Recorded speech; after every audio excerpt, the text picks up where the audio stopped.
నమస్తే. మనతో పాటు రాష్ట్ర గ్రంథాలయ చైర్మన్ డాక్టర్ రియాజ్ గారు ఉన్నారు. చాలా విషయాలు మాట్లాడారు. సార్ నమస్తే. రెండు తెలుగు రాష్ట్రాలు కాకుండా పక్క రాష్ట్రాలు కూడా బాగింది కోవా బన్ వివాదం. మీకు ఈ ఇష్యూ తెర మీదకి వచ్చిన తర్వాత, ఇవి విన్న తర్వాత, యాజ్ ఏ మీరు కూడా ఒక మైనారిటీ లీడర్, ఇప్పుడు గ్రంథాలయ చైర్మన్గా కొనసాగుతున్నారు తెలంగాణ రాష్ట్రంలో. ఈ ఇష్యూ విన్న తర్వాత మీకు ఏమనిపించింది? భార్గవ్ గారు, మొట్టమొదటిసారిగా మీకు ధన్యవాదాలు. ప్రపంచం అంతా వివిధ మాన్యాల వెనుక పరిగెత్తా ఉన్నప్పుడు మైక్ టీవీ మీడియా ద్వారా ఒక విలువైన విషయాన్ని ప్రస్తావించేందుకు నన్ను ఇక్కడ పిలిచారు. మీకు, మైక్ టీవీ యాజమాన్యానికి, వీక్షకులు, ప్రేక్షకులందరూ కూడా కృతజ్ఞతలు, ధన్యవాదాలు. సార్, నేను తెలంగాణ ప్రపంచంలో పుట్టిన తర్వాత నేను చదువుకున్నంత తెలుగు మీడియంలో అందరితో కలిసి చదువుకున్నాను. మా నాన్న టీచర్గా ఉండేది. నేను ఎప్పుడూ ఒక ప్రత్యేకమైన వ్యక్తిగా క్లాస్ రూమ్లో కానీ, నా సమాజంలో కానీ ఎప్పుడు నేను భావించబడలేదు సార్. నిజమైన భారతీయత, నిజమైన భారత విశ్వాసాలు ఏవైతే ఉన్నాయో వాటికి అనుగుణమైన నా జీవన విధానం కొనసాగింది. నా భాష కానీ, నేను పుట్టి పెరిగిన పరిస్థితులు కానీ దానికి దోహదపడ్డాయి. చాలా రోజుల తర్వాత వలి మేడారంలో ఎక్కడైతే ప్రశ్నల ద్వారా హింసించబడ్డాడో, మానసికంగా వేధించబడ్డాడో అది బాధ కలిగించింది. కానీ వలికి వెనక వచ్చిన అద్భుతమైన మద్దతు ఏదైతుందో అది నిజమైన భారతీయతను, సర్వోజన సుఖినో భవంతు అనే ఒక నానుడి, భారతీయ నానుడి ఏదైతుందో అది మళ్ళొక్కసారి ప్రదర్శించబడింది. సెల్యూట్ టు భారతీయత, సెల్యూట్ టు మానవతావాదం. కులాలు మతాలకు ఉదాహరణ భిన్నంగా, కులాలు మతాలకు భిన్నంగా ఒక మనిషిని మనిషిగా ప్రేమించే మద్దతు మొత్తం సమాజం నుంచి వలికి వచ్చింది. మరొకసారి వలి సమాజ ఐక్యతకి, నిజమైన భారతీయ విలువలకి, మన నిజమైన సాంప్రదాయ జనజీవన సంస్కృతికి నిదర్శనం కనిపించాడు. అతనిపై సంధించబడ్డ ప్రశ్నలు విషపూరితమైన అతనికి వచ్చిన మద్దతు ఏదైతుందో ఆ విషయాన్ని పూర్తిగా డైల్యూట్ చేసింది, నిజమైన భారతాన్ని నిరూపించింది. ఇప్పుడు వలీని క్వశ్చన్ చేసినటువంటి వాళ్ళు ఎవరైతే ఉన్నారో మైకులు పట్టుకొని వచ్చారు, వాళ్ళని జర్నలిస్టులుగా పరిగణిస్తారా, యూట్యూబర్లు అంటారా, అసలు ఏమంటారు వాళ్ళని? భార్గవ్ గారు, నేను చాలా కాలం యూనివర్సిటీలో పాఠాలు చెప్పిన సార్. నేను జర్నలిజం అనేది ఒక కోర్సుకు సంబంధించిన ప్రొఫెషనల్ క్వాలిఫికేషన్, లేదా ఒక సుదీర్ఘకాలం పత్రికా రచనలో ఉండడం ద్వారా, రచనల ద్వారా జర్నలిస్టులుగా, లేదా తమకున్న రకరకాల ఎపిసోడ్లను ప్రదర్శించడం ద్వారా ప్రజలు జర్నలిస్టుగా కితాబించిన సందర్భాలు మనకున్నాయి. ఆచరణ ఒక మనిషిని జర్నలిస్ట్గా మారుస్తే, క్వాలిఫికేషన్ కూడా ఒక మనిషిని జర్నలిస్ట్గా మారుస్తుంది. గమ్మత్తైన విషయం ఏంటంటే, ఈరోజు వలి ఏ ప్రశ్నల ద్వారా సంధించబడ్డాడో ఆ ప్రశ్నలు ప్రదర్శించిన వాళ్ళకి ఈ రెండు లేవని నేను అనుకుంటున్నాను. ఇంకా ఆశ్చర్యం ఏంటంటే, ప్రియా చౌదరి అనే ఆమె ఏ స్టాండర్డ్తో కూడుకున్న జర్నలిస్ట్గా ప్రకటించుకున్న ఆమె ఏదైతుందో ఆమె ఇంటర్వ్యూ కూడా చూశాను ఈ మొత్తం ఎపిసోడ్ అయిపోయిన తర్వాత. ఆమె భయంకరంగా అరవడం తప్ప, అరవడాన్నే జర్నలిజంగా భావిస్తూ ఉన్నది. ఆమె నిందలు వేయడాన్నే జర్నలిజంగా భావిస్తూ ఉన్నది. లేదా తానే మొత్తం జ్ఞానానికి నిదర్శనంగా కనిపించడం ద్వారా జర్నలిస్ట్గా ప్రకటించుకుంటాం తప్ప, నేను చెప్పిన రెండు విలువలకు కూడా ప్రియా చౌదరి గారు అర్హులు కాదు. ఆమె ఒక యూట్యూబ్ నడిపిస్తూ విలువలకు తిలోదకాలు ఇచ్చి ప్రపంచాన్ని శాసించే లెవెల్లో ఒక చెండ శాసనలాగా మాట్లాడింది తప్ప విలువలతో కూడుకున్న అంశాలు లేదు. ఎట్లాంటి జర్నలిస్టిక్ వాల్యూస్ లేవు. రెండో అంశం ఏంటంటే, మొత్తం ఎపిసోడ్ బహుశా మీరు చూస్తారు, నేను చూశాను, ఈరోజు మన డిస్కషన్ చూస్తున్న, మన డైలాగ్ చూస్తున్న అనేక లక్షలాది మంది ప్రజలు చూశారు. బెదిరించడం, అదిరించడం, బ్లాక్మెయిల్ చేయడం, లేదా అవతల వాని బలహీనతను చూసి రాష్ట్రానందం పొందడం తప్ప, శాడిజాన్ని ప్రదర్శించడం తప్ప అక్కడ జర్నలిజం ఎక్కడ కనిపించలేదు. జర్నలిజం అంటే ఉన్నతమైన విలువలకు సంబంధించింది తప్ప శాడిజాన్ని ఇప్పుడు జర్నలిజం అంగీకరించదు. చాలా మంది కామెంట్స్ పెట్టేవాళ్ళు, ఆ వీడియోల కింద కామెంట్స్ పెట్టేవాళ్ళు కూడా వలీకి మద్దతుగా మాట్లాడుతున్న వాళ్ళు, ఇదే ప్రశ్నలు పెద్ద పెద్ద హోటళ్ళకు పోయి మీరు క్వశ్చన్లు అడగలేస్తారా? నీలాఫోర్ లాంటి హోటళ్ళల్లో ఏదో కెమికల్స్ కలుపుతున్నారు, అట్లాంటి వాళ్ళని పోయి బాబురావు లాంటి వాళ్ళని క్వశ్చన్ చేస్తారా? ఇట్లాంటి ప్రశ్నలు ఆ కామెంట్ రూమ్లో వస్తున్నాయి. ఇప్పుడు సార్, మనము పీల్చే గాలి కూడా రకరకాల ఫ్యాక్టరీ కాలుష్యాల వల్ల విస్తూలమైంది. నా చిన్నప్పుడు ఎప్పుడు కూడా మంచినీళ్ళను కొనుక్కుంటామని మేము ఎప్పుడు అనుకోలేదు సార్. ఇప్పుడు ఎక్కడికి పోయినా కూడా మంచినీళ్ళ బాటిల్ నీళ్ళు కూడా కలుషితమైపోయిన విషయం అర్థమవుతుంది. అట్లాగే ఈరోజు మెడికల్ అంటే మెడిసిన్ సంబంధించిన ఇష్యూస్లో కూడా మనకి పూర్తిగా కలుషితమైనట్టుగా మనకు అనిపిస్తూ ఉన్నది. ఎక్కడ చూడు గాలి, నీరు, చివరికి మాటలు కూడా కలుషితం అయిపోయినాయి, మానవ సంబంధాలు కూడా కలుషితం అయిపోయినాయి. చివరికి ఏంటంటే పరిస్థితి, మా ఇంటికి వస్తే ఏం తెస్తావు, మీ ఇంటికి వస్తే ఏమి ఇస్తావు అనే మానవ నాగరికత వైపు దశ నిర్దేశిస్తున్న క్రమంలో ఒక పుట్టకుండి కోసం పనిచేసేవాడిని, ఆ వృత్తే తనకు 4 మెతుకులకు పంచిపెడతాయని భావించేవాడిని, చదువులేని ఒక అమాయకుడిని, బతుకు తెరువు కోసం కిలోమీటర్లు ప్రయాణం చేసి వచ్చిన వాడిని, ఒకప్పటి మెగాస్తనిస్ లాగా భారతదేశానికి వచ్చిన వాడిని, ఒకప్పటి ఫాయాన్ లాగా భారతదేశానికి వచ్చిన వాడిని, లేదా ఒక రాష్ట్రం నుంచి మరొక రాష్ట్రానికి ప్రయాణం చేసి, ఒక ప్రాంతం నుంచి మరొక ప్రాంతానికి ప్రయాణం చేసి, రకరకాల విన్యాసాల ద్వారా, రకరకాల ప్రక్రియల ద్వారా బతుకుదామని కోరుకునేవాడిని, బతుకును విచ్ఛిన్నం చేయడం కోసం, వాని బతుకును భారంగా మార్చడం కోసం, ఆ బతుకు భద్రతను ఛాలెంజ్ చేసేలాగా ఆ ప్రశ్నలు ఉన్నాయి. నిజంగా ఈ ప్రశ్నలే సార్. ఇప్పుడు వలీని క్వశ్చన్ చేసే ఆ యూట్యూబర్ కూడా wear is your Aadhaar card అని మాట్లాడుతున్నాడు, ఇంగ్లీష్లో మాట్లాడుతున్నాడు. అంటే వలీకి ఇంగ్లీష్ రాదని తనకు తెలుసు, అదే ఇంగ్లీష్ వచ్చిన వాడితో ఈ యూట్యూబర్ ఇంగ్లీష్లో మాట్లాడలేస్తాడా? భార్గవ్ గారు వలీ ప్లేస్లో మీరుంటే ఏమడిగేవారు? Where is your journalist card అని అడిగేవారు. ID card, where is your ID card, where is your accreditation card, where is your journalism certificate, certificate మెడలో వేసుకొని రా, లేదా నీ జర్నలిస్ట్ కి సంబంధించిన ప్రూఫ్స్ ఏమిటో తీసుకొని రా అని అడిగేవాళ్ళు. నేను ఈ మధ్య కాలంలో కొంతమంది మీలాంటి కొంత విలువల జర్నలిస్టులు అతనికి సంబంధించిన మరికొన్ని వీడియోస్ రిలీజ్ చేశారు. బ్లాక్ మెయిలింగ్కి సంబంధించిన వీడియోస్ ద్వారా అతను తన బెదిరింపుల ద్వారా తన ఉనికిని కొనసాగించాలనుకున్నా తప్ప విలువల ఆధారంగా కొనసాగించాలనుకోవట్లేదు. అంతకుముందు వీడియోలు కూడా కొన్ని రిలీజ్ అయితే తేజస్వి న్యూస్ గురించి చూశాను. అందులో ఎక్కడ కూడా విలువలకు సంబంధించిన అంశాలు లేవు సార్. ఒక విషయం చెప్తాను, భారతదేశం అనేది అనేక పువ్వులతో కూడుకున్న గొప్ప ఉద్యానవనం లాంటిది. రకరకాల streams of philosophies. I did my philosophy, MA philosophy from Osman university. భారతదేశం యొక్క ఫిలాసఫీకి ఉన్న గొప్పతనం ఏంటంటే ఇంక్లూజివ్నెస్. అది ఏ మతమైనా, ఏ కులమైనా, ఏ జీవన శ్రమంత అయినా కూడా అది సమ్మిళితం చేసుకుంటుంది, ఇంక్లూజివ్ చేసుకుంటుంది. అది భారతీయత గొప్పతనం. వేరు చేసే ప్రక్రియ ఏదైతుందో అది బ్రిటిష్ రాజకీయాల నుంచి వచ్చిన ప్రక్రియ. కానీ నేను ఆ టీవీ సంబంధించిన ఎపిసోడ్స్ అని అవి కొన్ని వాళ్ళకి సంబంధించిన వీడియోస్ చూశాను. ప్రజలను విడదీసే ప్రక్రియ తప్ప కలిపే ప్రక్రియ ఇక్కడ కనపడలేదు. ఇష్యూ జరిగిన తర్వాత రెండోది కూడా ఏంటంటే బెదిరించి జర్నలిజం చేయాలనుకోవడం అనేది దుర్మార్గం సార్. జర్నలిస్ట్కి ఒక బర్డ్ అవుట్లుక్ ఉండాలి. అంటే ఆకాశంలో ఎగరే బర్డ్ ఏం చేస్తుంటే తనకి ఏదైతే కావాల్సిందో అక్కడికి వచ్చి వాళ్తుంటుంది. కానీ వేటాడే మనస్తత్వంతో జర్నలిజం ఉండదు కదా. ఇప్పుడు పూర్తిగా వేటాడే జర్నలిజానికి ఎగ్జాంపుల్గా ఇది బయటకు వచ్చింది. దీన్ని మనం ఏ పేరుతో పిలవాలనేది నాకు అర్థం కావడం లేదు. చాలామంది ఇప్పుడు ఈ ఇష్యూ బయట చర్చ జరుగుతున్న క్రమంలో నేను కూడా తేజస్వి న్యూస్ అనే ఆ ఛానల్ ఓపెన్ చేసి చూసినప్పుడు ఒక పార్టీకి సంబంధించిన వీడియోలే ఎక్కువ కనిపిస్తున్నాయి అందులో. అంటే బీజేపీకి పాజిటివ్గా ఉన్న వీడియోలు ఎక్కువ శాతం కనిపిస్తున్నాయి. వలి విషయంలో కూడా ఒక మైనార్టీకి సంబంధించిన వ్యక్తి కాబట్టే ఇట్లాంటి ఇష్యూ జరిగిందని నేను అనుకుంటున్నా, వ్యక్తిగతమైన అభిప్రాయం. మీరేం చెప్తారు దీని గురించి? నిజానికి భారతీయ జనతా పార్టీలో కూడా గొప్ప గొప్ప నాయకులు సమరస్యాన్ని కోరుకున్నారు. మీరు అటల్ బిహారీ వాజ్పేయి గారిని తీసుకున్నా, అంతకుముందు చాలా కాలం క్రితం ఉన్న శ్యాంప్రసాద్ ముఖర్జీ తీసుకున్నా కూడా ఇట్లాంటి భాష ఉపయోగించలేదంటే నేను అనుకోను. నేను బేసికల్గా ఇట్లాంటి భాష ఉపయోగించాలి. అంతకుముందు నస్లీ వాడియా లాంటి వాళ్ళు, సికిందర్ భక్త్ లాంటి వాళ్ళు, వీళ్ళందరూ కూడా బీజేపీలో పనిచేసిన మైనార్టీలే. ఇప్పుడు కూడా మైనార్టీలు అక్కడక్కడ బీజేపీలో కనపడతా ఉంటారు. కానీ బీజేపీలో కూడా కొంతమంది ఎక్స్ట్రీమిస్టులు ఉన్నారు టోటల్గా. ఇప్పుడు వాళ్ళకు సంబంధించిన అవానే నడుస్తూ ఉన్నది బేసికల్గా. ఇప్పుడు వీళ్ళందరూ కూడా మనకి ఎవరైతే కనపడతా ఉన్నారో ఈరోజు ఈ రూపంలో అది విభజించే రాజకీయాలకు నిదర్శనం కనపడతా ఉన్నారు. భారతదేశం విభజించే తత్వాన్ని కానీ విభజించే రాజకీయాలను ఎప్పుడు ఆస్వాదించేస్తారు. అందుకోసమే వలీకి ప్రశ్నించే కెమెరా ఒకటి నీకు కనిపిస్తే, తేజస్వి అనే కెమెరా వలీని ప్రశ్నిస్తూ కనిపిస్తే లక్షల కళ్ళు కెమెరాలుగా, లక్షల గొంతులు పోడ్కాస్ట్ లాగా ఈరోజు వలి వెనక ధైర్యంగా నిలబడ్డాయి. చివరికి ఈరోజు ఏ బీజేపీ పార్టీ అయితే తెలుగుదేశం మద్దతుతోటి నిలబడిందో ఆ తెలుగుదేశం పార్టీ నేతనే Wali I'm going to come I'm ready to taste your bun, I'm coming, I'm going to meet you announce చేసే పరిస్థితికి నెట్టివేయబడ్డది.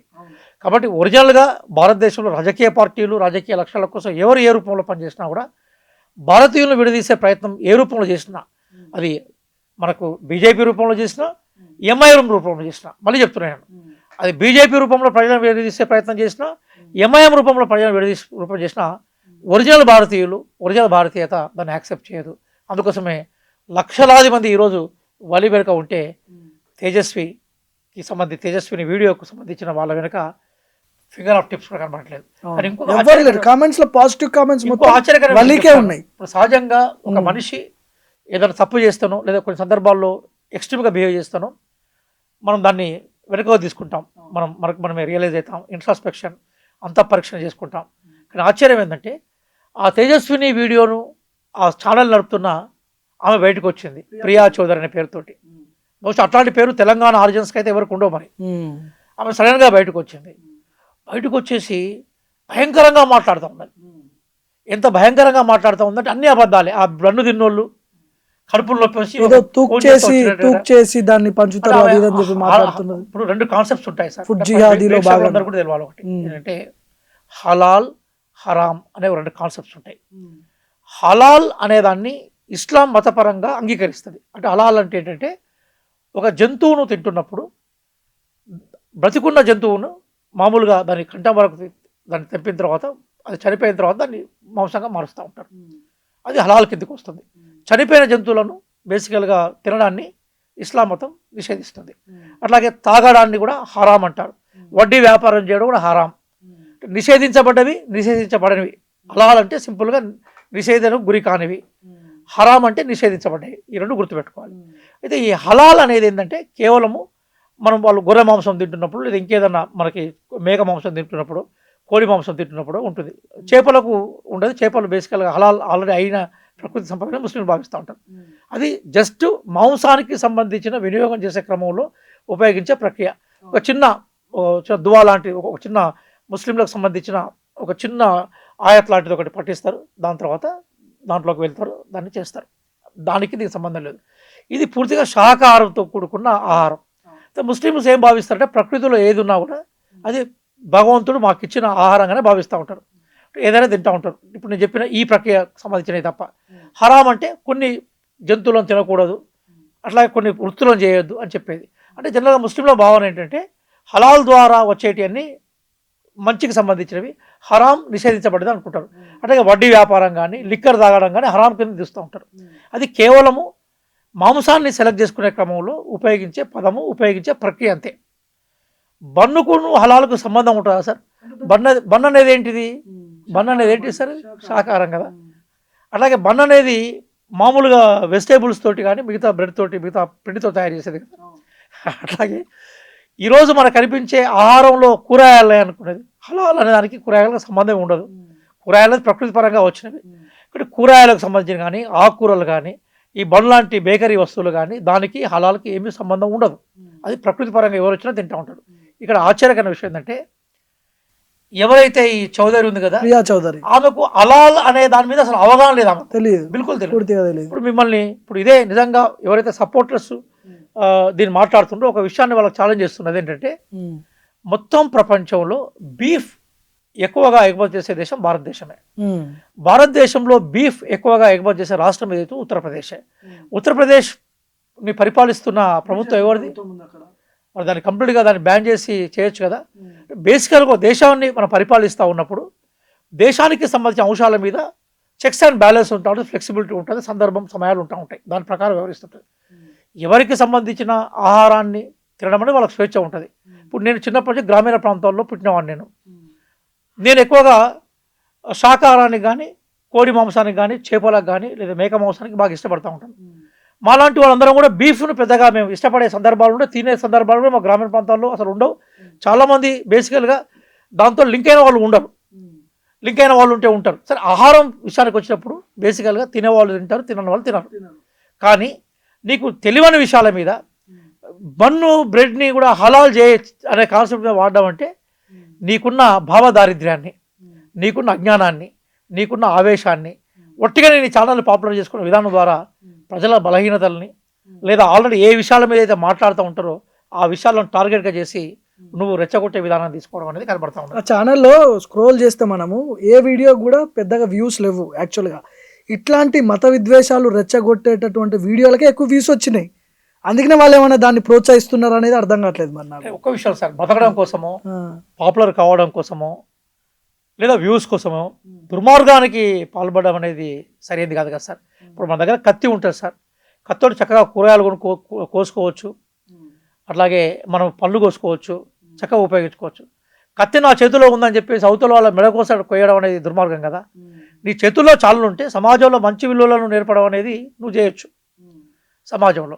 కానీ నీ చేతుల్లో కత్తి ఉందని చెప్పేసి మనుషులను చంపే ప్రయత్నం చేయొద్దు కదా. కత్తికి ఉపయోగాలు 2 రకాలు ఉంటాయి కదా. అంటే నీ ఛానల్లో ఇప్పుడు మనకి ఇప్పుడు నేను మైక్ టీవీలో చాలా సందర్భాల్లో వచ్చి ఇక్కడ మాట్లాడాను సార్. చాలా సందర్భాల్లో అంతర్జాతీయ రాజకీయాల మీద లేదా కాంటెంపరీ పాలిటిక్స్ మీద, కొన్ని వాల్యూస్ మీద, కొంత కల్చర్ మీద, కొన్ని సందర్భాల్లో తెలంగాణకు సంబంధించిన ఇథోస్ మీద మీరు చాలాసార్లు క్వశ్చన్ చేశారు, ఆన్సర్స్ క్వశ్చన్ జరిగాయి. మీరు ఎప్పుడు కూడా అట్లా దాన్ని ఏమందాం మనము శృతి మించిన జర్నలిస్టిక్ అంశాలు ఏవైతున్నాయో వాటిని తీసుకొచ్చి పాపులర్ కావాలని ప్రయత్నం చేయలేదు కదా. నాకు తెలిసి ఇప్పుడు మీ ఛానల్లో ఎంతమంది సబ్స్క్రైబర్స్ ఉన్నారో దాంట్లో 2% కూడా వాళ్ళకి లేరు. మైక్ టీవీకి ఉన్న సబ్స్క్రైబర్ 2% కూడా వాళ్ళకి లేరు. మీరు ఇట్లాంటి జర్నలిజం తోటే మీరు పాపులర్ అయినారా?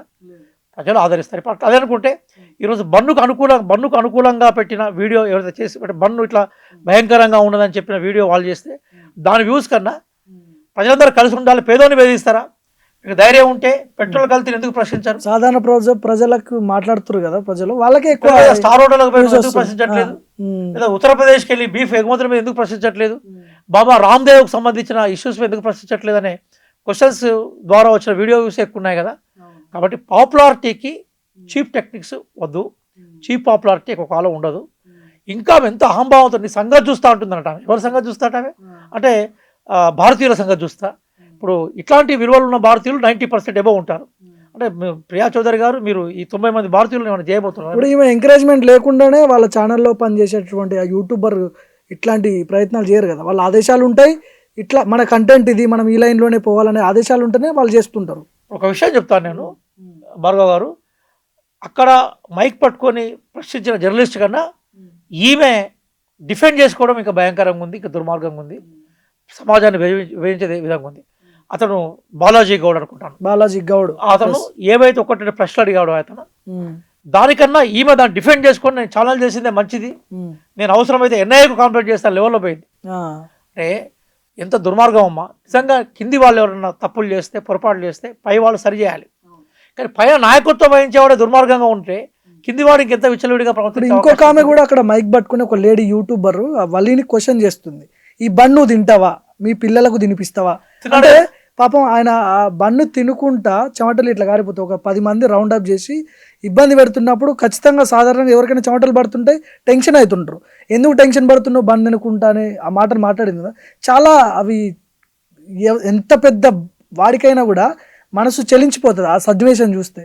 భార్గవ్ గారు ఈ మధ్య కొన్ని కామెంట్స్ వలి క్లాస్మేట్స్ పెట్టారు, చిన్న ప్రధాన 2వ తరగతి 3వ తరగతి ఊరోళ్ళు పెట్టారు. ఏంటంటే ఇతను పెద్దగా చదువుకున్న వ్యక్తి కాదు, చిన్నప్పటి నుంచి వాళ్ళ నాయన బండ్లు తయారు చేస్తే సైకిల్ పెట్టుకొని అమ్ముకునే బాపది, బాగా తెలివితేటలు ఉండేవాడు, అమాయకుడు. అతన్ని ప్రశ్నల మీద ప్రశ్నలతో భయపడ్డా చెప్పారు. ఇప్పుడు మనమే ఉన్నాము. భార్గవ్ గారు మీరు మొన్న ధైర్యంగా ఒక పెద్ద ఎపిసోడ్ చేశారు మీరు. సరే నేను దాన్ని ప్రస్తావించదలుచుకోలేదు. మీరు ఒంటరిగా పోతున్నప్పుడు మీ వెనక నలుగురు ఫాలో అవుతున్నారు అనుకోండి, మీ నడకలో తేడా వస్తుంది. కొంత ఆలోచిస్తే మన చెల్లో ఏంది, మన బిడ్డో, మన తల్లో, మన భార్యనో రోడ్డు మీద నడుచుకుంటూ పోతుంటారు, లేదా మన అన్నో తమ్ముడో వెనక నలుగురు సడన్గా ఫాలో అయిపోయారు అనుకోండి, ఆగు అనేసరికి సడన్గా ఎట్లా వాళ్ళు భావిస్తూ ఉంటారు. అంటే మనిషి సంఘజీవే, అట్లే అదే తరహాలో మనిషి కలహజీవి కూడా. అంటే సమాజంలో దుర్మార్గులు ఉంటారు, దోపిడి దొంగలు ఉంటారు, వీళ్ళని కూడా ఫేస్ చేయాలి కదా.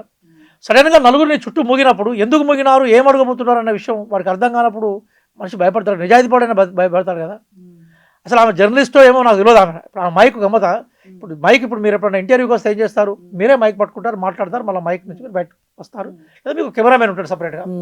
కానీ ఆ మైక్ను నలుగురు దగ్గర మారింది. అది చాలా మంది పట్టుకున్నారు మైక్ చుట్టూ. బండి చుట్టూ ఎంతమంది ఉంటే ప్రతి ఒక్కరు కూడా ప్రశ్నించే జర్నలిస్ట్ గా మారిపోయాడు అన్నట్టు. వాళ్ళని జర్నలిస్ట్ అందామా మనం? ఆ పదాన్ని ఉపయోగించేందుకే నాకు ఎందుకో చాలా గొప్ప గొప్ప జర్నలిస్టులతో ఇంటరాక్ట్ అయిన చరిత్ర నాది. వాళ్ళ జీవితాలు చూసినాను నేను.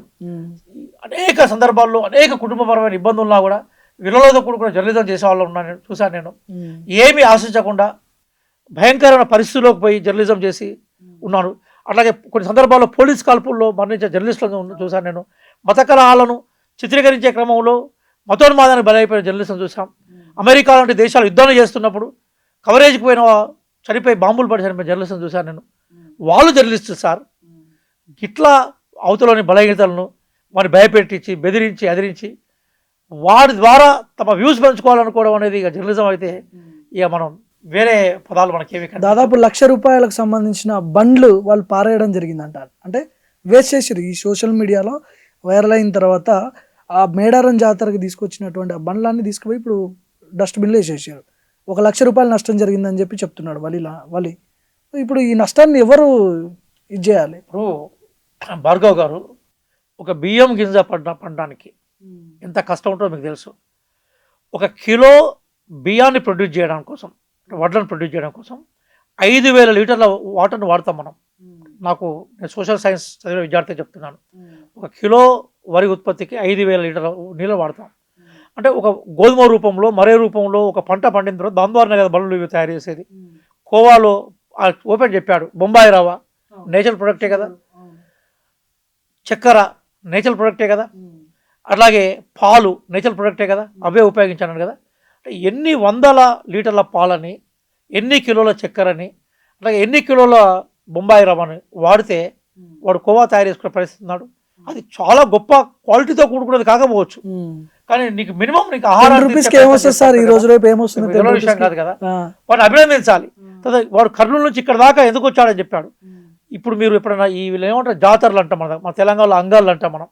దర్గాల దగ్గర, జాతరల దగ్గర, అంగాళ్ళ దగ్గర బండ్ల మీద, సైకిళ్ళ మీద, చిన్న చిన్న మోపెడ్ల మీద కొన్ని వందల కిలోమీటర్లు ప్రయాణం చేసే వాళ్ళు వస్తుంటారు సార్. మహారాష్ట్ర నుంచి, మధ్యప్రదేశ్ నుంచి, జార్ఖండ్ నుంచి, ఛత్తీస్గఢ్ నుంచి కూడా అక్కడ బిజినెస్ చేసేందుకు వస్తుంటారు. ₹1,000 వస్తాయనేది ఉండదు వాడికి. వాడి బ్రతుకుదేరుకు భాగం అది, వాడి బ్రతుకుదేరులో ఒక భాగం. మీకు ఏదైనా ఇన్సిడెంట్ జరిగితే మీరు అక్కడ ఇమీడియట్గా కెమెరా వేసుకొని మీరు అక్కడ పోయి ఇన్సిడెంట్ రికార్డ్ చేసే ప్రయత్నం చేస్తారా? కొన్ని మానవ సంబంధాలకు సంబంధించిన ఇష్యూస్ ఉన్నప్పుడు మీ జేబుల నుంచి ₹100 ఖర్చు పెట్టుకుని అక్కడ పోతారు తప్ప అక్కడ నుంచి మీరు ఆశిస్తారా సార్? పెద్ద పెద్ద హోటళ్లలో రోజుల తరబడి ఫ్రిడ్జ్లో ఉంచి దానికి కలర్లు, ఫుడ్ కలర్లు జల్లి తెచ్చి పెడితే మనం తింటుంటాం. వాళ్ళని క్వశ్చన్ కూడా చేయం. ఛానల్ చూసి నేను అట్లాంటి వీడియో ఒక్కరు కనబడలేదు సార్ నాకు. ఏదో ఫుడ్ పాయిజన్ మీద, ఫుడ్ పాయిజన్ అన్నాడు కదా, ఫుడ్ జియాద్ అన్నాడు కదా.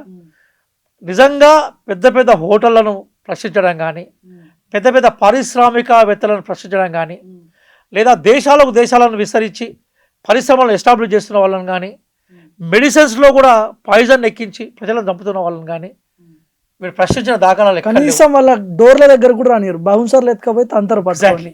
పాపం నేను చూసాను కదా వీడియోలో, చిన్న అమ్మాయి ఇక్కడ ఫోటో స్టూడియోలలో ఎవరు అమ్మాయి ఫోటో దిగితే ఆ ఫోటోను ఉపయోగించి బ్లాక్మెయిల్ చేసినట్టుగా ఒకటి ఇన్సిడెంట్, పోలీస్ కానిస్టేబుల్ని బెదిరించినట్టుగా ఒకటి ఇన్సిడెంట్స్ చూశాను. అలాగే రోడ్ క్రాస్ చేస్తున్నప్పుడు ఏదో జరిగిన ఇన్సిడెంట్ ఒకటి చూశాను నేను. అట్లాగే ఇట్లాంటివి, లేదా మతపరంగా రెచ్చగొట్టడం ఊరికేనే. ఇప్పుడు ఒక విషయం, ఇట్లాంటి కాంట్రవర్సీలు చేస్తే ఎక్కువ వ్యూస్ వస్తాయి, ఎక్కువ పైసలు వస్తాయి. ఇప్పుడు భార్గవ్ గారు ఒక విషయం చెప్తాను సార్. మీరు ఏ కులంలో పుట్టారో అది మీరు నిర్ణయించారు కదా. నేను ఏ కులంలో పుట్టానో, ఏ మతంలో పుట్టానో నా చేతిలో ఉండదు కదా సార్. పుట్టుక అనేది యాక్సిడెంట్గా వస్తాం సార్. వచ్చిన తర్వాత నీ జీవన విధానం ఎట్లా ఉంది, నిజంగా నీ వల్ల సమాజానికి ఏమైనా విచ్చితత ఉందా? పుట్టుక అనేది యాక్సిడెంట్. అవును, తల్లిదండ్రుల కలయిక ఊహించరు. కానీ పలానా కులంలో పుట్టాలని, పలానా మతంలో పుట్టాలని ఛాయసే ఉంటే బహుశా ఈ మొత్తం ప్రపంచంలో వాళ్ళందరూ కూడా ఉన్నతమైన డబ్బుల్లో కుటుంబంలో పుట్టాలా, డబ్బుల్లో దేశాల్లో పుట్టాలా కోరుకునేవాళ్ళు. పేద దేశాల్లో పేద ప్రజల మధ్య, పేద కులాల మధ్య, పేద మతాల మధ్య పుట్టాలని ఎవరు కోరుకోడు. నువ్వు పుట్టిన తర్వాత నువ్వు ఎదిగే క్రమంలో నువ్వు ఏ విలువలతో బతికినావు, నీ బ్రతుకుదేరు వల్ల నలుగురికి ఉపయోగపడ్డదా, సమాజానికి ఏమైనా మంచి అయిందా, లేదా నీకు నువ్వు అన్న సంతృప్తికరంగా జీవించడం అనేది కులబద్ధ మనిషి జీవితానికి. పాపం వాడేవాడు వలి అనే అతను బతుకుదేరులో భాగంగా మేడారంకి వస్తే, మేడారం అనేది సమ్మక్క సారలక్క జాతర, అడవి తల్లులు తిరుగుబాటుకు ప్రతీకలు కదా వాళ్ళు. అప్పుడు సామ్రాట్ల మీద, రాజుల మీద తిరుగుబాటు చేసి ఒక సమానత్వం కోసం, పేదల కోసం గొప్ప త్యాగాలు చేసిన వాళ్ళు కాబట్టి పేద ప్రజలు ఉంటారు అక్కడ. 99% పేదలే నీకు అక్కడ జాతరకు వచ్చిన ఉంటారు. అలా హిందువులు ఉంటారు, ముస్లిమ్స్ ఉంటారు. నాది అదే ప్రాంతం సార్. నేను పుట్టిన ములుగు జిల్లాలో సార్. మేము మా కుటుంబాలు అనేక సందర్భాల్లో మేడారం పోయినాయి. అక్కడ ఎక్కడ కూడా ప్రియా చౌదరి ఏముంటుందంటే అక్కడ అన్యమత ప్రచారం నిషేధం ఉంటుంది. అక్కడ అన్యమత ప్రచారాలు ఏముండవు సార్. 4 రోజులు అన్య కులాల ప్రచారం ఉంటుంది. ఆదివాసీ దేవతలు వాళ్ళ త్యాగాలు తరతరాలకు గుర్తుండే త్యాగాలు. కాకతీయుల నువ్వు గుర్తుపెట్టుకున్నావు లేదో ప్రజలు తెలియదు కానీ మేడారం సమ్మక్క సారలకు పడిగిద్దరాజు, గోవిందరాజులు, జంపనను మాత్రం ప్రజలు గుండెల్లో పెట్టుకున్నారు. కాబట్టి అంతమంది పోతున్నారు. కాబట్టి ఈ మీద ఆపాదించి అసలు ఆమెకు ఆ భౌగోళిక ప్రాంతానికి సంబంధం ఉండదు ప్రియా చౌదరికి. ఇప్పుడు వాళ్ళు అడిగే వాళ్ళు కూడా కనీసం వాళ్ళకి అవగాహన లేకపోవచ్చు. ఎందుకంటే పర్మిషన్ ఎవరు ఇచ్చారు మీకు అని మాట్లాడుతున్నాడు ఆయన. పర్మిషన్ అవసరం లేదు యాక్చువల్గా. 90% షాపులు అక్కడ వితౌట్ పర్మిషన్ రన్ అవుతాయి సార్. 99% సార్, 99%. ఇప్పుడు మీకు విషయం చెప్తాను. ఇప్పుడు అక్కడే కాదు, మీరు ఎక్కడికి పోయినా, ఏ తిరునాళ్ళకి పోయినా, ఏ జాతరకి పోయినా, ఏ అంగాల్లో పోయినా, ఈవెన్ మన హైదరాబాద్లోకి వచ్చినా కూడా, ఇప్పుడు హైదరాబాద్లో నేను వస్తున్నా సార్, నేను వస్తే రోడ్ల మీద స్ట్రీట్ ఫుడ్ ఉంటుంది. ఆకలినప్పుడు మనం తింటాం, మనం చాలా బాగుంటుంది. అది తక్కువ ధర ఉంటుంది. ఇప్పుడు మన దగ్గర 5 రూపాయల భోజనం ఉంటుంది. కొన్ని ఇట్లా 20 రూపాయలు 40 రూపాయల భోజనం పెడుతుంటారు. కొంచెం బోటీ కూర, చేపల కూర. హోటల్లో పోతే 400 రూపాయలు కూడా మనకు రాదు. కాబట్టి మనిషి ఆహారాన్ని, తనకిష్టమైన ఆహారాన్ని స్వీకరించే స్వేచ్ఛ వాళ్ళకు ఉంటుంది. తక్కువ ధరలో మన భారతదేశంలో చాలా మంది దరిద్ర రేఖ కింద ఉన్న వాళ్ళే కదా, పేదలే కదా. తినడం తినకపోవడం వాళ్ళ ఇష్టం అన్నట్టు. నిజంగా ఆ బండ్లలో ఏదైనా ఉంటే ప్రజలు రిజెక్ట్ చేస్తారు కదా. ఫస్ట్ ఆయన తిన్నాడు కదా, వాళ్ళు తిన్నాడు కదా, రెండు బండ్లు తినిపిస్తారు, బలవంతంగా తినిపిస్తారు. ఆ బండ్ అనేది మొట్టమొదటిసారిగా అక్కడ అమ్మే బండ్ కాదు కదా. ఇప్పుడు మనము ఏది కర్నూలు ప్రాంతాన్ని పోతే, రాయలసీమ ప్రాంతాన్ని పోతే మనకు ఇంకోటి ఏదో ద్రవం ఇస్తూ ఉంటారు, నన్నేదో ఏదో ఉంటుంది దాని పేరు. అది అందులో కూడా పేదలే అమ్ముతుంటారు దాన్ని. అలాగే బండ్లు అమ్ముతుంటారు. మా చిన్నప్పుడు డబుల్ రొట్టె అమ్మేశారు. అవును. ఇప్పుడు మీకు అంటే మీరు రాకుండా కొంచెం వయసులో చిన్నవాళ్ళు కాబట్టి మా జనరేషన్ లో డబుల్ రొట్టె అమ్మేస్తారు. ఇప్పుడు బండ్ అంటూ డబుల్ రొట్టెను ఛాయలలో పాలల్లో ముంచుకొని తాగేవాళ్ళం, మేము తినేవాళ్ళం. అది పొద్దుగా బ్రేక్ఫాస్ట్ అయ్యేది మనకు. కాబట్టి అంతా కూడా ఎవరు అమ్మేవాళ్ళు అంటే ముస్లిం సమాజం బేసికల్గా ఏంటంటే ఈ బేకరీ వృత్తులలో, మటన్ షాపులకు సంబంధించిన ఇష్యూస్లో, అలాగే చిన్న చిన్న ఎవరు అంతకుముందు స్థిరపడిన వృత్తులు, కొత్తగా వచ్చిన వృత్తులన్నీ కూడా వీళ్ళు అడాప్ట్ చేసుకున్నారు. తాళాల తయారీ కానీ, చెప్పుల తయారీలో. ఇప్పటికీ మీరు యూపీకి పోతే, మధ్యప్రదేశ్ పోతే రిక్షా పుల్లర్స్లో ఎక్కువ ముస్లిమ్సే కనబడతా ఉంటారు. వాడు అంటే రిక్షా తొక్కినంత మాత్రాన వాడి రిక్షాలు ఎక్కనంటే అది అంతకన్నా గొప్ప అవమానం. కేవలం మైనార్టీకి సంబంధించిన వలి అనే పేరు మీద ఉన్న వ్యక్తి ఉన్నాడు కాబట్టి ఫుడ్ జిహాదీ అనే పేరు ఇప్పుడు బలంగా వాళ్ళు చెప్తున్నారు, ఎవరైతే పాజిటివ్గా మాట్లాడుతున్నారో దానికి. అదే అక్కడ భార్గవో, రాజో, లేకపోతే రంగాను, ఇంకెవరో ఉంటారు. ఈ ఫుడ్ జిహాదీ అనే పేరు అంటగట్లేస్తారా? ఘోరమైన విషయం కదా. ఇప్పుడు ఒక విషయం గుర్తుపెట్టుకున్నాను సార్. ఇప్పుడు అనేక సంస్థలకి అనేక మంది అధిపతులు ఉంటారు. అలా ముస్లింలు పనిచేస్తారు, హిందువులు పనిచేస్తుంటారు. ముస్లిం సంస్థల్లో హిందువులు పనిచేస్తారు, ముస్లింలు పనిచేస్తుంటారు. పని మీద ఫోకస్ చేస్తే తప్ప మతం మీద ఫోకస్ చేయం కదా. ఇప్పుడు పెట్రోల్కి సంబంధించిన వ్యవహారం ఉంటుంది, అన్ని మతాల వాళ్ళు ఇన్వాల్వ్ అయి ఉంటారు. మన వరి గింజలు ఎవరు పండిస్తూ ఉంటారు? కింది వర్గాల వాళ్ళే పండిస్తారు, శ్రమజీవులే పండిస్తారు కదా. నాది అప్పర్ క్యాస్ట్ కాబట్టి, నాది ఉన్నతమైన కులం కాబట్టి నేను వడ్లు తినను, గోధుమలు తినను అంటే ఏడిపోతావు నువ్వు. ఈ భారతదేశంలో బతకడానికి కూడా నీకు అవకాశం ఉండదు. శ్రమజీవుల ఉత్పాదతో మాత్రమే ఈ దేశంలో పంటలు పండుతాయి సార్. శ్రమజీవుల శ్రమతో మాత్రమే అది ఆహార రూపంలో మన దగ్గరికి వస్తూ ఉంటుంది. కాబట్టి శ్రమకు, పేదలకు కులాలు ఉండవు సార్, ఆకలి కులాలు ఉండవు. ఎవరైతే కులాల పేరు మీద, మతాల పేరు మీద ఆకలి విభజించాలని ప్రయత్నం చేస్తారో, ఆహారాన్ని విభజించే ప్రయత్నం చేస్తూ ఉంటారో, వాళ్ళు బండు అనేది ఆహారాన్ని ఇస్తే వాళ్ళు చాలా డేంజర్ గన్నులు. వాళ్ళు బండు కాదు, డేంజర్ గన్నులు వాళ్ళు. కాబట్టి మన గన్ అనేది మనిషిని చంపే ప్రయత్నం చేస్తుంది, బండ్ అనేది ఆహారం ద్వారా మనిషిని బతికించే ప్రయత్నం చేస్తుంది. కాబట్టి మనం బ్రతికించే కల్చర్ బాగు చేసుకోవాలి, బ్రతికించే కల్చర్ని మనం అది చేసుకోవాలి. ఇది మనకు కొత్త కూడా కాదు. సింధు నాగరికత దగ్గర నుంచి మొదలుకుంటే అనేక సంస్కృతుల్ని, అనేక మతాలని ఇంక్లూడ్ చేసుకున్న నేచర్ ఇది. ఆ రీతిని మనం ముందుకు పోవాలి. మనం చివరిగా చెప్పండి, వలి మీద జరిగిన ఈ దాడి విషయంలో మీరు కూడా ఒక మైనార్టీకి సంబంధించిన నాయకుడిగా ఉన్నాడు, మైనార్టీ వ్యక్తిగా భావించండి మీరు. అంటే ఎట్లా మీకు ఏమైనా బాధ అనిపించిందా ఆయన ఫేస్లో ఆ బంద్ తింటున్నప్పుడు ఆ రియాక్షన్స్ కావచ్చు? అరే ఒక మైనార్టీకి సంబంధించిన వ్యక్తిని ఇబ్బంది పెడుతున్నారు, టార్చర్ పెడుతున్నారు అని ఎట్లా ఫీల్ అయ్యారు మీరు? బాధపడ్డాను సార్. అంటే ఒక 2 విషయాలు చెప్తాను సార్. బేసికల్గా ఏంటంటే నాకు 98% భారతీయ దేశంలో నన్ను ఒక మనిషిగా చూసే సందర్భాలు ఉన్న వ్యక్తుల చుట్టే నేను పెరిగాను. ఎప్పుడు వివక్షతకు గురికాని సందర్భాలే మాకు ఎక్కువ ఉన్నాయి. కానీ కొన్ని సందర్భాల్లో ఇంటి కిరాయి కోసం తిరుగుతున్నప్పుడు ఇల్లు ఇస్తా అని చెప్పి పేరు అయిన తర్వాత ఇల్లు రిజెక్ట్ చేసే సందర్భాలను నేను ఫేస్ చేశాను సార్. అప్పటిదాకా చాలా ప్రేమగా పిలిచి పేరు చెప్పిన తర్వాత అభిప్రాయాన్ని మార్చుకున్న సందర్భాలు నేను చూశాను సార్. కొన్ని సందర్భాల్లో నాతోటి నా ఆర్గ్యుమెంట్స్ని పూర్తిగా అంగీకరించి సడన్గా పేరు విన్న తర్వాత అభిప్రాయాన్ని మార్చుకున్న సందర్భాలు నేను చూశాను. కానీ అదే సందర్భంలో ద్వేషం కన్నా అమితంగా ప్రేమించి వాళ్ళ ఇళ్లల్లో వాళ్ళ టేబుల్తో పాటుగా అన్నం పెట్టి వాళ్ళు ఒక బ్రదర్గా ఆహ్వానించి వాళ్ళ కుటుంబ సభ్యుల్లో మా కుటుంబాన్ని ఒక కుటుంబంగా స్వీకరించే సందర్భాలను అంతకన్నా 1,00,000 రేట్లు ఎక్కువ చూస్తాను నేను. ఈరోజు వలి అనే అతను ఒక వివక్షతకు సంబంధించిన కోణంలో బాధపడి ఉండొచ్చు, కానీ ఇప్పుడు మీలాంటి ఛానళ్ళు కానీ మీలాంటి జర్నలిస్టులు కానీ ప్రేమను పంచిన అనేక లక్షలాది కోట్లాది మంది ప్రజలు వలి పట్ల ఏ ప్రేమనైతే చూపెట్టారో ఆ ప్రేమ అతను పొందిన ఆ వివక్షత ముందు కోటాను కోట్ల రేట్లో ఉన్నతమైంది సార్. కాబట్టి ఆ వివక్షత చాలా చిన్నది, మైక్రోస్కోపిక్. కానీ తను పొందిన ఈ సపోర్ట్ ఏదైతుందో సమాజం తను ఓన్ చేసుకుంది, ఇంక్లూడ్ చేసుకుని సమ్మిళితం చేసిందో అది చాలా గొప్ప సార్. అందుకోసమే ఈరోజు మనం కంక్లూజన్ ఏంటంటే నఫ్రత్ కా బజార్ మే మొహబ్బత్ కా దుకాన్ ఖోల్నా హై. విద్వేషపూరితమైన ప్రపంచంలో ప్రేమతో కూడిన ప్రపంచాన్ని ఒక ఒక ఒక దర్వాజాను, ఒక దుకాణాన్ని మనం ఓపెన్ చేయాలి. భారతీయులు ఇప్పుడు మొహబ్బత్, ప్రేమ అనే దుకాణంతో ఈ నఫ్రత్, ద్వేషాన్ని పక్కకు పంపే ప్రయత్నం చేశారు. అదే భారతదేశం ఒక గొప్పతనము, అదే భారతీయత. ఆ భారతీయతే మనందరికీ ఒక జీవం. ఈరోజు భారతీయులందరూ నిజమైన భారతీయతను చూపెట్టారు. అది మహమ్మద్ దీపక్ రూపంలో కావచ్చు, సోను సూద్ రూపంలో కావచ్చు, లేదా వలీకి వచ్చిన సపోర్ట్ రూపంలో కావచ్చు. కులము లేదు, మతము లేదు, మనంతా ఒకటే. మానవీయత బతికుండాలి, మానవ నాగరికత బతికుండాలి, మనిషిని మనిషిగా చూసే ప్రపంచాన్ని ఏర్పాటు చేయాలనే సందేశాన్ని వలి ఎపిసోడ్ ప్రపంచానికి ఇచ్చింది సార్. అది thank you sir, thank you. ధన్యవాదాలు.